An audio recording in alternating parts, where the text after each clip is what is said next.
అండం విడుదల అవుతున్నా కన్ఫర్మ్ అయినా ప్రెగ్నెన్సీ రావట్లేదా, ఇది చాలా ఫ్రస్ట్రేటింగ్ గా ఉంటుంది. ఎందుకు ప్రెగ్నెన్సీ రావట్లేదని మీరు చాలా ఆలోచిస్తుంటారు. నమస్కారం అండి, నా పేరు డాక్టర్ సువర్చల. ఇప్పుడు విషయం ఏంటంటే ఓవులేషన్ అవుతుందా లేదా మీకు ఫాలిక్యులర్ మానిటరింగ్ ద్వారా కన్ఫర్మ్ చేసి ఉంటారు. అంటే పీరియడ్ కి 2వ రోజు నుంచి స్కాన్ ఒక 3-4 సార్లు చేసి అన్నం పెద్దగా అవుతుంది, అన్నం విడుదలైంది అనేది కన్ఫర్మ్ అవుతుంది. సో మీకు కన్ఫర్మ్డ్ గా తెలుసు అది. కాకపోతే 5 ముఖ్యమైన విషయాలు ఉంటాయి ప్రెగ్నెన్సీ రావాలంటే.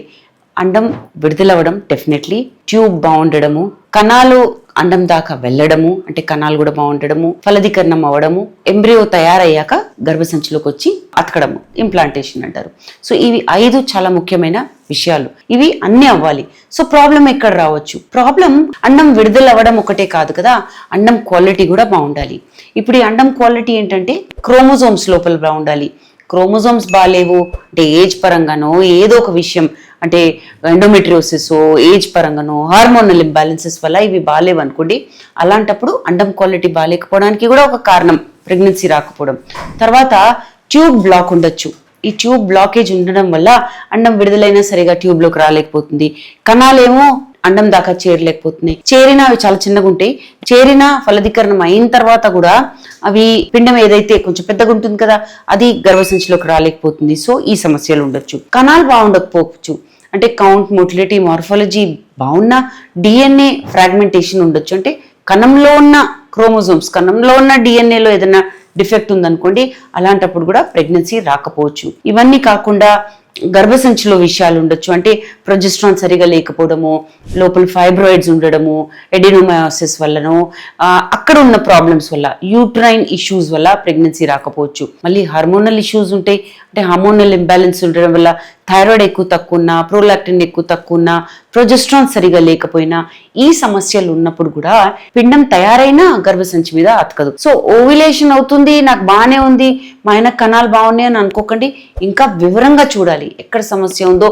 అన్ని 1 by 1 చూసుకుంటూ వెళ్తే సమస్య ఎక్కడుందో తేల్చగలము. కాకపోతే ఇవన్నీ బాగున్నాయని తేల్చిన తర్వాత కూడా బాగాలేదనుకోండి, అలాంటప్పుడు ఇంకా అడ్వాన్స్ ట్రీట్మెంట్ తీసుకోవాలి మీరు.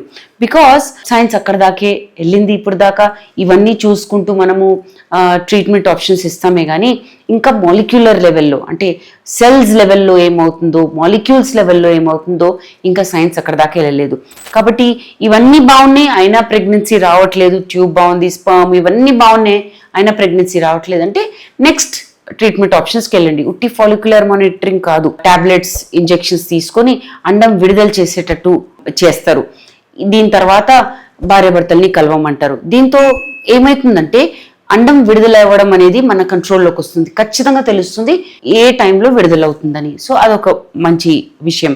రెండోది ఏంటంటే ఐయుఐ లేదా మూడోది ఐవీఎఫ్. సో ఎలాంటి సమస్యలు ఉన్నా దానికి పరిష్కారాలు ఉంటాయి. ఇంకొక విషయం ఏంటంటే అండం విడుదలైనప్పుడు సరి అయిన టైంలో కలవలేదనుకోండి, అలాంటప్పుడు కూడా ప్రెగ్నెన్సీ రాకపోవచ్చు, ఓవ్యులేషన్ అవుతున్నా, అండం విడుదలవుతున్నా. సో ఎప్పుడు మీరు చూయించుకోవాలి? నెక్స్ట్ ప్రశ్న అదే కదా, అన్ని బాగున్నాయి, ఎప్పుడు నెక్స్ట్ ట్రీట్మెంట్ ఆప్షన్కి వెళ్ళాలి? 1 year పాటు ట్రై చేయండి. అంటే 30 ఏళ్ళ కన్నా తక్కువ ఉన్నారు మీరు, అంటే వైఫ్ వయసు, అలాంటప్పుడు ఒక 1 year పాటు ట్రై చేయండి. 35 కన్నా ఎక్కువ ఉన్నారు, 35 కన్నా ఎక్కువ వయసు ఉన్న వాళ్ళు 6 నెలల వరకే ట్రై చేసి ఫర్టిలిటీ స్పెషలిస్ట్ ని సంప్రదిస్తే సక్సెస్ రేట్ అనేది బాగుంటుంది. అంటే కొంచెం టైం ప్రాబ్లం ఎక్కడుందో తేల్చడానికి అవుతుంది కదండి. అలాంటప్పుడు ఈ టెస్ట్లు, పరీక్షలు అన్ని చేశాక ట్రీట్మెంట్ ఆప్షన్స్ ఇస్తారు. సో అండం విడుదల అవుతుంది అయినా ప్రెగ్నెన్సీ రావట్లేదంటే కంగారు పడకండి, ఇన్వెస్టిగేషన్స్ చేసుకోండి. ట్రీట్మెంట్ ఆప్షన్స్ ఏమున్నాయో తేల్చిన తర్వాత మీరు ఏదో ఒకటి సెలెక్ట్ చేసుకొని డాక్టర్ సలహాతో ముందుకు అడగవచ్చు. ఇంకా వివరాల కోసం తప్పకుండా జీవా ఫర్టిలిటీ సెంటర్స్కి వచ్చేయండి.